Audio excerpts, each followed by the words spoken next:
Answer ও গ্রাম প্রতিরক্ষা বাহিনীর সদস্যদের ভোট কেন্দ্রে নিরপেক্ষভাবে দায়িত্ব পালনের নির্দেশ দিয়েছেন মহাপরিচালক মেজর জেনারেল আব্দুল মোতালেব সাজ্জাদ মাহমুদ।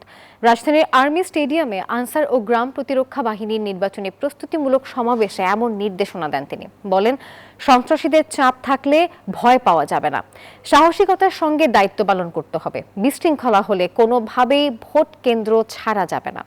আরও জানিয়েছেন, সারা দেশে প্রায় ৫,৫৬,১২৭ জন আনসার ভিডিপি সদস্য নির্বাচনী দায়িত্বে নিয়োজিত থাকবেন, যার সর্বোচ্চ অংশ ঢাকায় মোতায়েন করা হয়েছে।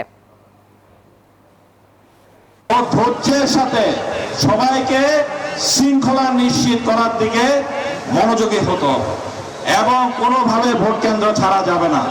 মনে রাখবা, ভোট কেন্দ্র কেউ একজন যদি ছাড়ে তাহলে সেই সুযোগটা যারা সুযোগ সন্ধানী আছে, দুষ্ট চক্র আছে, যারা বিভিন্ন অনিয়ম জালিয়াতির চিন্তা করতেছে, তারা সেটা করতে পারবে।